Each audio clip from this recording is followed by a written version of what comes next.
We've been having a fantastic morning's discussions here. It's been really interesting, and I'm delighted now to be able to welcome the Right Honourable David Cameron, the Prime Minister, who has a personal commitment to innovation, which is why we've made this very powerful innovation theme important in the run-up to the G8 Summit. David, you're very welcome. Over to you. Thank you. Well, I'm delighted to have the opportunity to come and speak before lunch. I'm passionate about this subject, about innovation, about entrepreneurship. I often say that I go to bed every night with an entrepreneur, and I wake up every morning with an entrepreneur. Unfortunately, it's the same one. It's my wife, who often says to me, if you're doing this, one of us better have a serious and proper job, and so she works as an entrepreneur and in business. But look, why I welcome this so much is that when you chair the G8, you get the opportunity to stamp your agenda and your authority on a set of subjects. And so I thought long and hard about what I wanted Britain to speak about when it came to the G8. And obviously the main menu, as it were, is this tax, transparency and trade agenda we're going to be pushing in Northern Ireland for 2 days. Britain's kept its promises about overseas aid, and so I think we're the country that can say it's now time to move this debate on and talk about some of the things that hold countries in poverty. So that is vital to me. I think Britain is leading the world on using finance to tackle deep social problems. We're the first in the world to set up a social investment bank, big society capital, so we've had a G8 agenda on that. But I think a G8 agenda on innovation is also absolutely vital. And it's vital because if we think about what the world needs most of all right now, it is growth. And that growth, in my view, is going to come from small businesses, start-up businesses, more than from the big existing and traditional businesses. So the whole agenda of innovation and entrepreneurship is absolutely vital. And also, the world is moving at such an incredible pace. This is not my quote, but I'm fond of it, which is to think back 10 years. 10 years ago, a cloud was something that appeared in the sky. A tweet was something you might hear if you sat on a chair in your garden. 4G was a parking space, and Skype was a typo. And it's extraordinary to think that in 10 years, these words have come to produce, or be in some cases, businesses that are absolutely vast, employing tens, sometimes hundreds of thousands of people and creating wealth and jobs. So I think this is absolutely the right subject for Britain's G8. Also, of course, we like to think Britain is the home of innovation and invention. We think of the computer, the World Wide Web, television. Think of penicillin, DNA. Britain is a very inventive country. When you look at sport, we like to say we've invented all of the key sports. I exclude, obviously, the Americans in the audience from that, but tennis, football, rugby, cricket. We haven't yet invented the way of winning at all of them, but we did invent all of the key sports. So that's why I think this subject is so important. I think it's timely, and I'm delighted we've had so many entrepreneurs, so many innovators from so many different countries here today. I just wanted, in my sort of 5-6 minutes before I try and answer your questions, to give you the key areas where Britain is trying to set a really positive agenda and encourage innovation and entrepreneurship. The first is tax and finance. I think it's absolutely vital. You heard from Richard Branson this morning about, for instance, our startup loan scheme. Yes, of course, we make loans available to people who want to go to university, but why not loans for people who want to start a business? And these startup loans, averaging £2,000, £2,500, have been absolutely flying off the shelves. I invited the 1,000th taker of a startup loan to Downing Street. I hadn't read the briefing properly, and so when I said to her, "What's your business and how can I make use of it?" she said, "Well, it's a dating agency." So a slightly embarrassing moment, which taught me to read the brief properly. But it's a great idea, startup loans. They're moving off the shelves. But we've tried also to address the tax issues as well. We're governing in difficult times. We're having to make cuts. We're having to deal with a deficit like countries around the world. But actually, we have managed at the same time to cut our rate of corporation tax down to 20%. That will be in place 2014. We have got a capital gains tax regime where if you're an entrepreneur, manager, owner of your business, you're only going to pay 10% capital gains tax. We've introduced the seed investment tax relief, where effectively if you put £20,000 into a startup business, you can reduce your tax bill by half, your income tax bill by half of that £10,000. I think it's an incredibly positive move. So we're trying to make Britain one of the easiest and best places to start, grow and run a business, particularly in innovation. And I think when we look around the world and ask, are you better off starting up your business in Silicon Valley or here, you actually financially are better off here. So I think that is vital. Second thing we're trying to do is recognize that government does have a role to play. Look, I don't believe in big government interfering in business, but government's a massive customer. And when we came into government, we found that government was a pretty lousy customer.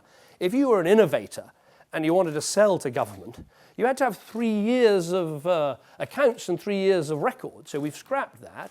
We said we want small business to account for at least 25% of a procurement. We're making contracts available online so that you don't have to go through all the paperwork in order to bid.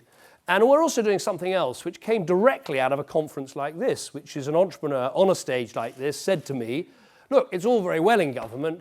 You let the contracts for the things you, government, want to do. You never actually ask us, the innovators and the entrepreneurs, how we could cut your costs. So we now have an innovation launchpad where innovators and entrepreneurs can say to us, here's the thing you ought to be doing, and can I pitch my business to you? So I think procurement is massively important. That's my second point. My third is data. I believe that governments should be open with data anyway. I think that transparency about what governments spend, about what governments do, I think that's important for accountability and democracy. And so we, for instance, say to local government, you have to publish every single thing you spend down to the lowest £500. For central government, it's £25,000. But what I hadn't fully understood, but what I now do understand, is that the data government owns is one of the most precious things it has in terms of helping your economy to grow. And some people might say, well, what on earth has open data got to do with business? And it really came home to me when I ran a competition for the best team at a university who'd produced a new app. And almost every single team in the room had created their app out of information the government had made available. Whether it was health waiting lists, which schools were the best, which street you were least likely to be mugged on, all of this was government data. It's immensely valuable, and making data open and available, and we have an Open Data Institute, I think one of the first in the world, I think is hugely valuable. So that's my third point. I think the fourth is this issue of trying to bring people together in terms of innovation and entrepreneurship. I don't believe that you can sit in government and sort of invent some great hub for the future. What you have to do is see where your opportunities are, see where your strengths are, and then build on them. And that's why I'm so passionate about Tech City, because it wasn't invented by government. We just spotted that around what became known as Silicon Roundabout, nothing particularly silicon about this roundabout in the East End of London, but around this roundabout in 2010, there were 200 great tech businesses really driving forward Britain's tech presence. We did everything we could to help them, to get behind them, to make sure they were getting the space they needed, the help they needed. There are now 1,500 businesses just 3 years later, compared with the 200 that were there in 2010. So bringing people together, making sure our universities are more open to entrepreneurship, that they're linking up with the other arms of government like the NHS and life sciences and all the rest of it. I think that can make a big difference. So that was my fourth. My fifth is investing in innovation. And I think we've got to be more broad-minded about what we mean by this.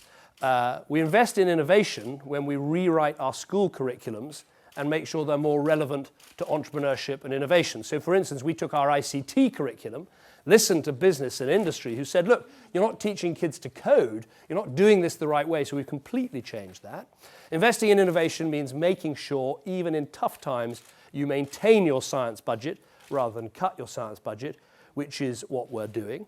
I think investing in innovation also means looking at different government departments and thinking, well, what can they do to help with this agenda? And I think you've heard today how we're using our aid budget, the Department of International Development, using our aid budget to promote innovation in that area. Because actually, if we want to crack world poverty and hunger and shortage of water and the rest of it, innovation is going to be so much part of the answer. I know you heard about that today. I just wanted to finish on one new idea we've got, which I want to share with you, which is not a new idea. In fact, it is about 299 years old, and that is in 1714, the British government decided to establish a prize for whoever could crack the problem of longitude. Many of you would have read the great book, and Mr. Harrison came forward with his totally accurate clock, and this problem that had dogged maritime nations and sailors was cracked. And we thought it's time to do this again. We're going to do it in a different way, though. We're going to say we're going to produce a more than £1 million prize. We're going to establish a committee of scientists to look at the issue we should try to crack. But then we want to open it up to the public, because I think, there are so many problems in our world that need that amazing solution, whether it is a cure for dementia, solving the problem of diabetes, having a flight from Britain to New York that's carbon-free. Let's challenge the public and challenge the scientists for which is the great problem we want to crack. So I'm thinking of something, Britain's Got Talent, you switch on the television and you watch the dog jumping over the pole or whatever it is. Let's actually get the nation engaged on what the biggest problems are in science and in our lives that we need to crack, have a multi-million-pound prize to then help us do that. I think it's an exciting idea, another example of Britain leading in innovation. So those are the things we're doing. I could have added many more, but I think getting the tax and finance right, I think investing in innovation, opening up government, making sure data is available, those are all things, and bringing people together, all things that I think can put Britain at the head of this age of innovation and entrepreneurship. So thank you very much for coming. Thank you for the investments you're making in the UK, if you're already making them. If you're here to have a look, please go and see Tech City, go and see some of the incredible innovation opportunities we've got here. Just like last year when we had the Olympics and the Paralympics, it was an opportunity for Britain to look at the world. I think the G8 is another opportunity for Britain to look at the world, and I hope you'll like what you'll see. Thank you very much indeed.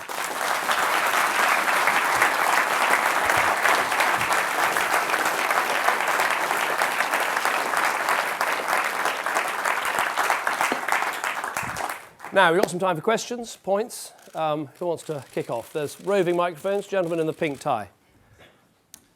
Martin Curley from Intel, Prime Minister. Congratulations actually on embracing the innovation theme, because that very much is the answer to growth. I think there has been a renaissance in the UK, and the UK is seen as a place actually where R&D prospers and so on. Can I slightly disagree with you on your point? It's not going to be the big companies, it's going to be the small companies. I think there is a problem in the UK.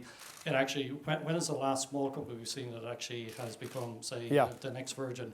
But I think the answer is actually the collective. I think it's the government, industry, academia, and the citizens working together. The next wave of innovation is actually engaging citizens in the innovation process. And the question was, what do you think the propensity is of British society or their openness to innovation? Because that really is the future when government, industry, academia, and the citizens work together. Well, first of all, look, we want all businesses to succeed, and we're actually changing our tax system to try and encourage more multinationals to locate in the UK. So on things like trade missions, I work extremely hard to try and make sure that businesses based in Britain, whether they're British or not, are on that aeroplane, traveling the world with me, trying to make sure we win the contracts, we win the deals around the world. So it's very important. But I think when you look at future job creation, I do think that the small, the startup, the insurgent, I think are going to be particularly important. And to take your point, I think you're right. I mean, it's a disappointment to me that, we've seen some amazing businesses go from 0 to 100 over the last decade, the Googles and the Amazons and what have you. We've seen some British companies go from 0 to 50, but I want to try and make sure that the next wave, and there will be a next wave because of the speed of innovation, some of those are born and bred right here in Britain. In terms of the openness to innovation, I would argue that Britain is, we need to make sure we're a very pro-science country. I think there are one or two subjects there we probably need to take on. I think it's time to have a really good look again at the whole issue of GM food and all of that. I think we need to be open to arguments from science. But generally speaking, I'd say this is a country that's comfortable with innovation. We're quite early adopters of technology.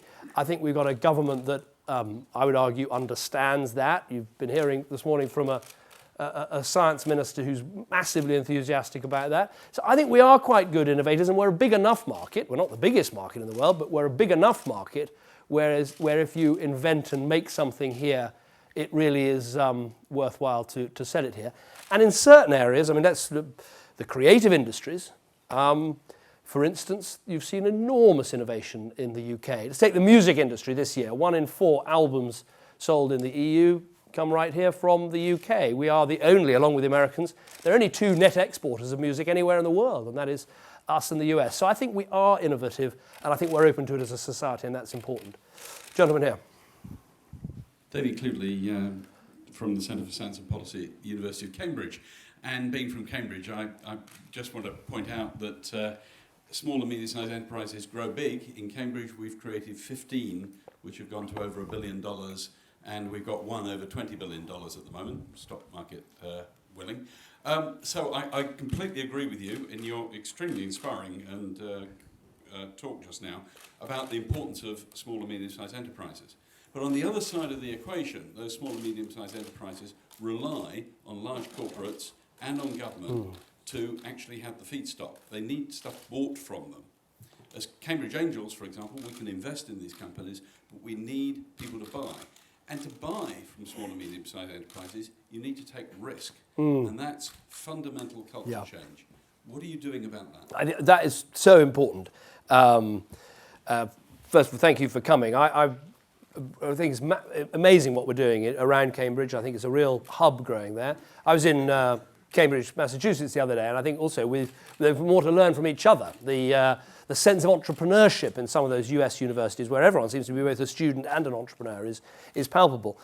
You're absolutely right. Just a government saying we want to open up procurement to small businesses and we have an aim to do that is not enough. You have to try and change the culture, because obviously if you're the civil servant letting the contract, there's that voice in your head, rather than I remember from working in business, well, it's safer if I do the deal with Capita or PricewaterhouseCoopers. No insult to anyone from Pricewaterhouse or Capita if they're here, because it's a safer bet. And I think we have to create a culture in the civil service where we are prepared to take some more risk. Sometimes it means breaking up contracts into smaller parts, which is what we've done with IT.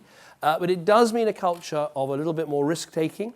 And it also means adopting that sense, which is always there in business, that if you fail with one of these things, that is not somehow a disaster. That is part of the process of getting it right. And that does change. So government needs to change a bit there. Also the way in which we are made accountable. The Public Accounts Committee in Parliament is tremendously, I have to be careful what I say, can be very risk and innovation adverse. And so we have to be careful about that. But it's a culture change as much as a legal change. But I think if you've got a government that's open to this, you start to move the dial.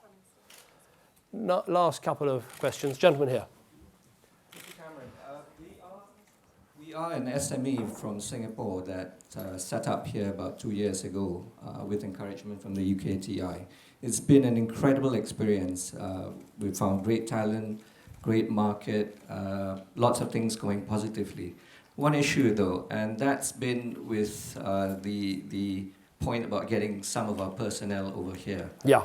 It's been a real issue, and really the strength of our team is a combination of local talent and talent that we're flying over to work together. But it's been very hard to make that happen. Okay. Yeah. A very good point. Look, we do need to control immigration properly in our country, and it wasn't controlled properly. But that, in my view, should not get in the way of business talent coming here, and that is why we excluded from all our caps and changes intercompany transfers. So you shouldn't be suffering from that. And the head of UKTI, Nick Baird, is here, and so at the end of this session, the two of you can perfectly link up. But I just make two other points, because when you're controlling immigration, people think somehow that means shutting the door to everybody. And I just want to make 2 points. One, we've introduced an entrepreneur's visa, which is a specific visa for someone who's going to come here and start a business. And the second point, and I can't say this clearly enough, yes, we closed down a whole lot of bogus colleges that weren't actually teaching people. They were just there to give people an entry to the UK and so they could work. We may have done that, but we actually have a very clear statement, which is there is no limit, I repeat, no limit on the number of people who can come from overseas and study at a British university. All they have to have is the basic ability in the English language and a place at one of those universities. Otherwise, there is no limit. And then there's no limit on how many of those can stay in Britain and work in a graduate job. And I think, look, when you're competing across the world and you want the brightest Indian and the brightest Chinese and Singaporean and Indonesian undergraduates to come here, that is a really clear offer. So yes, we're controlling immigration. Yes, that does mean some difficult decisions. But to entrepreneurs and undergraduates, I think we have a very, very clear message.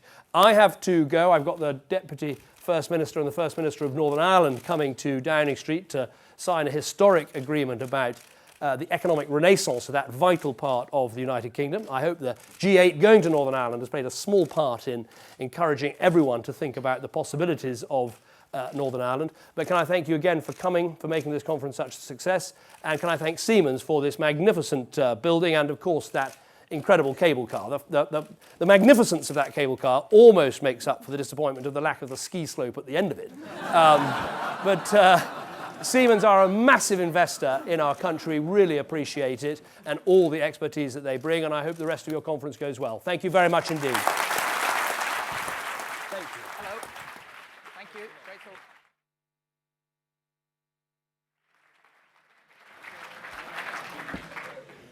Thank you, Prime Minister, and thank you to all the speakers today. We've reached the time for lunch and networking. Thanks to all the production team, the UKTI people, the people at the Crystal. Mostly thanks to you for joining us. Go and swap ideas. Go and innovate. Have a great afternoon. Thank you.